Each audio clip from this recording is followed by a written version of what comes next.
You've probably seen the headline by now. The Cowboys just robbed the NFL. And yeah, that's exactly what some people are saying after Dallas made a sneaky early morning trade that caught everyone off guard. The move went down right before the NFL trade deadline, and it was for linebacker Logan Wilson from the Cincinnati Bengals. According to multiple reports, including Ian Rappaport, the Cowboys sent just a 2026 seventh-round pick to the Bengals in exchange for Wilson, a player who was once viewed as a key part of that Cincinnati defense.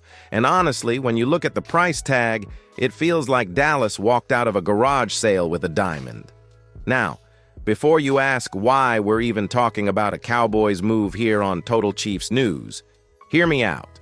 Every time another team makes a deal like this, especially one that strengthens a defense, you've got to ask, how does it affect the Chiefs' path to another Lombardi? Dallas may not be in the AFC, but these trades shape the market, the storylines, and even what Brett Veach might be thinking right now behind the scenes. But let's back up for a second. Dallas made this move because their linebacker room was falling apart.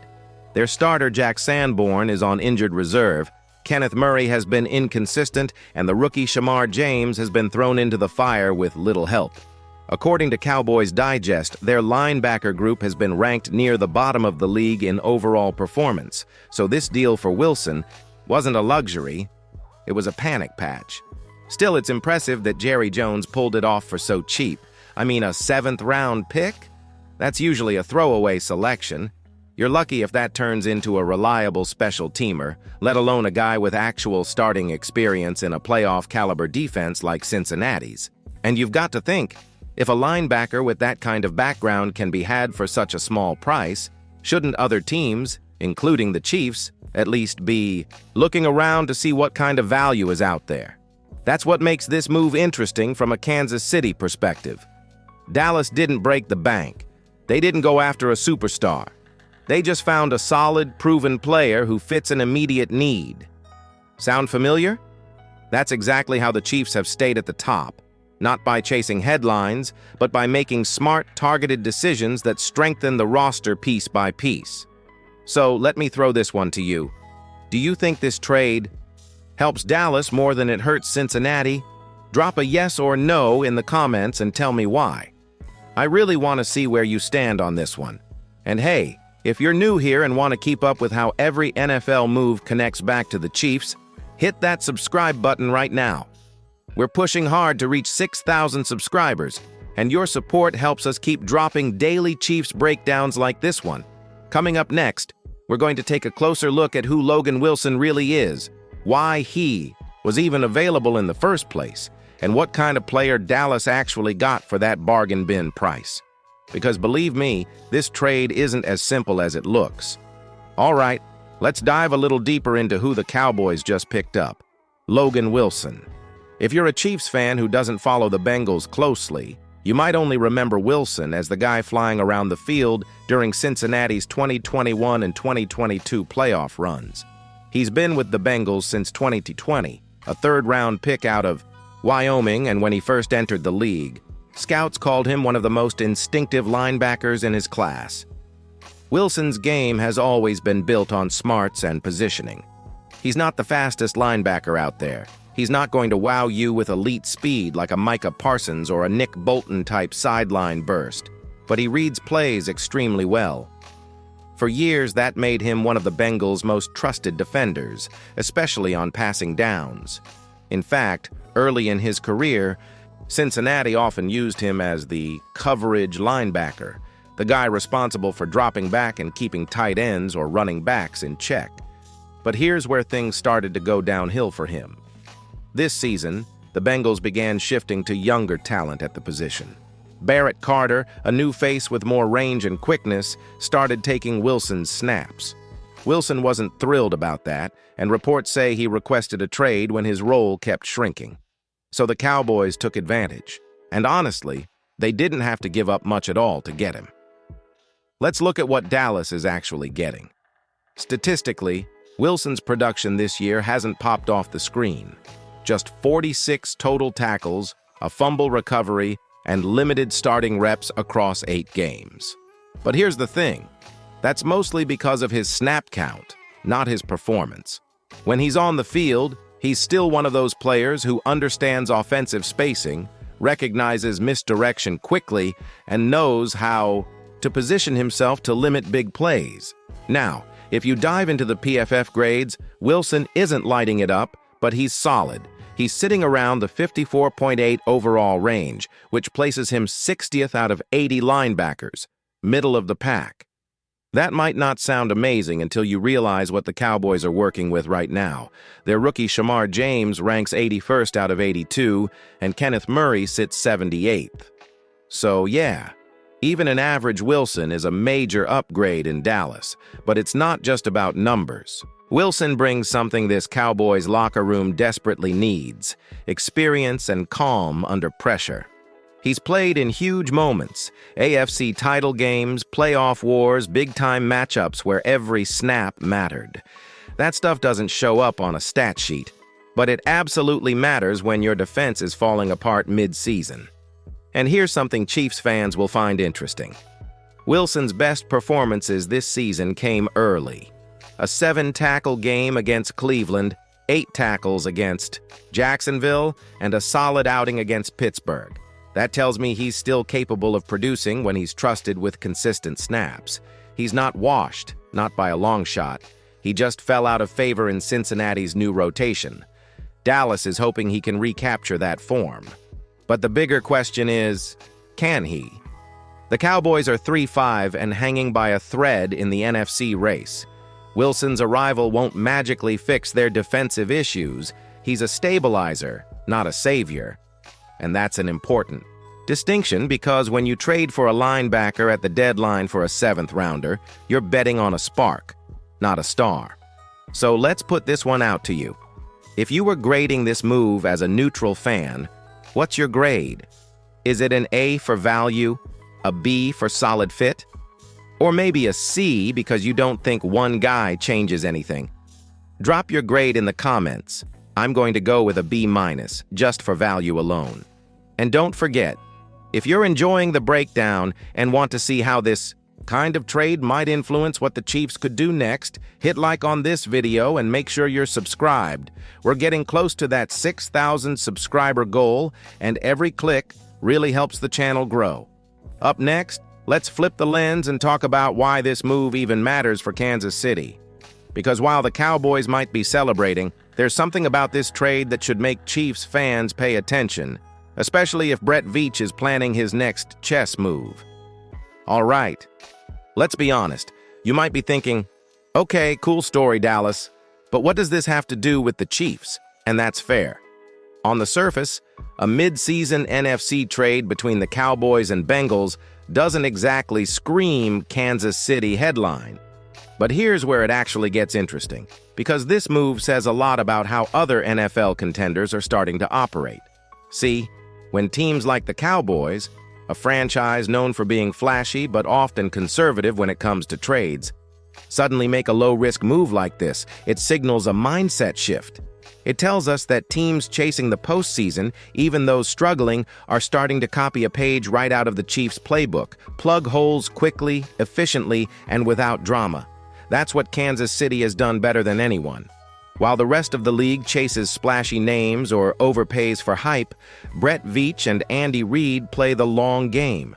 Think back to last year when the Chiefs made small, targeted moves to improve depth instead of chasing a headline deal. Those subtle additions helped keep the roster balanced all the way to another Super Bowl win. The Cowboys are trying to imitate that, but the difference is the Chiefs do it from a position of strength, while Dallas is doing it out of desperation. Dallas made this trade because their linebacker room is falling apart and their defense has been struggling to stop the run. Kansas City, on the other hand, has the luxury of making these types of additions when it wants to, not when it has to. Still, this is where you as a Chiefs fan should perk up a bit. The Logan Wilson trade changes things indirectly for the AFC landscape. The Bengals just handed one of their rotational linebackers to an NFC team. Why? Because they're confident in their depth, especially with Barrett Carter taking over. And that tells us something about how Cincinnati views their own defense moving forward. They're shifting toward a faster, more flexible style. 1. That might look familiar because it's eerily similar to how Steve Spagnuolo structures Kansas City's front seven. So when you think about potential future matchups, say another Chiefs versus Bengals showdown, this move gives you a small window into how Cincinnati is evolving. They're trimming experience for athletic upside, which could either make them more dangerous or more vulnerable. Now let's look at the bigger picture. Every time a mid-tier team like Dallas gets more competitive, it affects the overall playoff race. The more balanced the NFC becomes, the more pressure there is on AFC contenders to stay sharp, because the Super Bowl path gets that much tougher. And let's face it, if the Cowboys suddenly find stability on defense and go on a late-season run, they become another team the media will label as a Super Bowl threat. You know what that means. More headlines, more hype, more noise about whether the Chiefs are losing their edge. But as we've seen time and time, again, Kansas City feeds on that noise. Moves like this one just remind everyone that every contender is playing catch-up.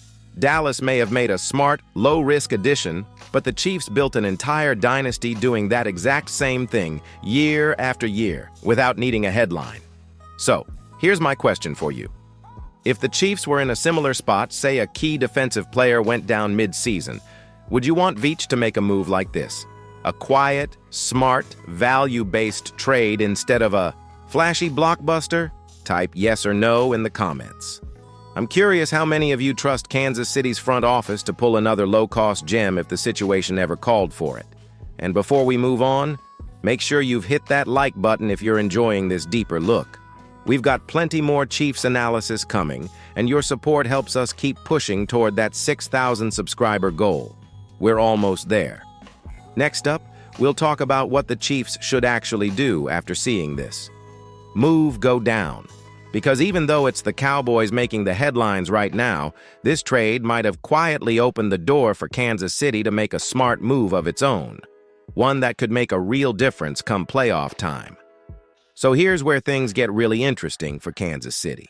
After watching what Dallas just pulled off, a smart, low-cost, low-risk deal for a proven defender, you've got to wonder, should the Chiefs be thinking the same way right now?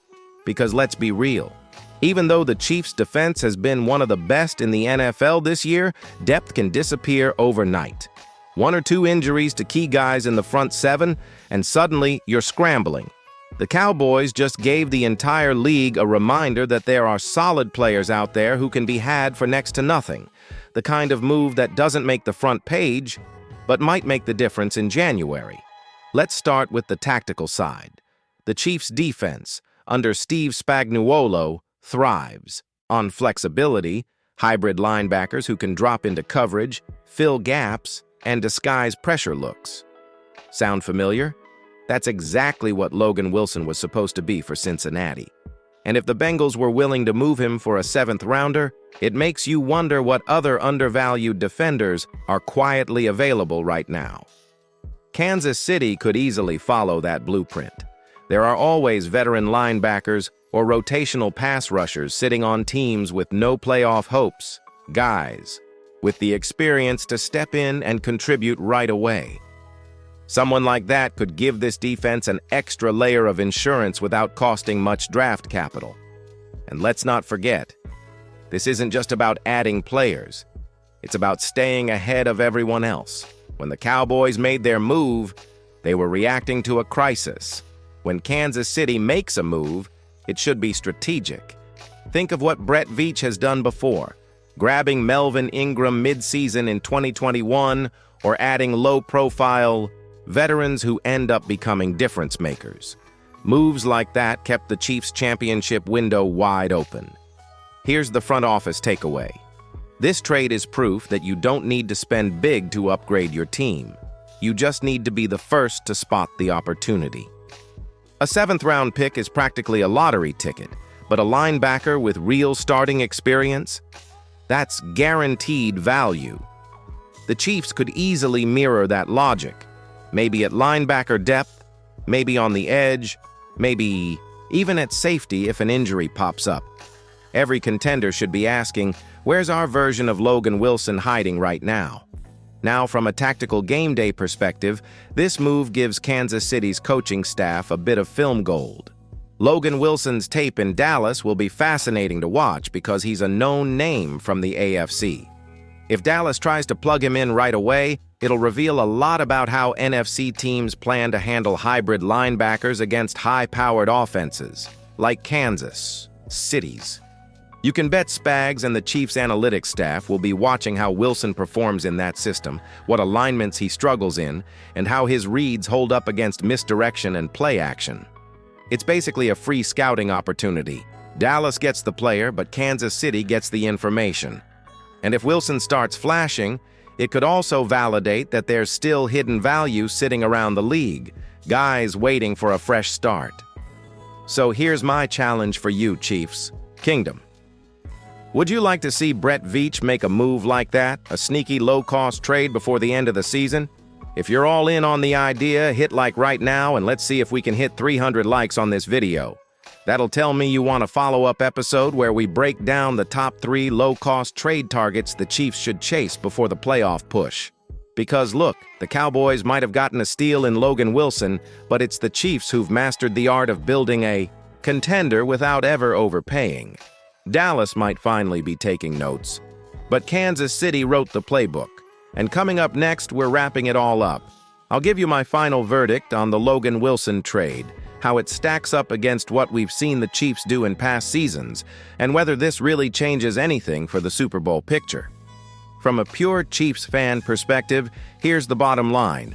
The Cowboys' Logan Wilson trade is smart, small ball roster management. But it doesn't move the needle on the Super Bowl chase for Kansas City. Dallas found low-risk depth at a position that was crumbling, paid almost nothing for it, and bought themselves a better chance to stop the bleeding. That's good work by Jerry and co.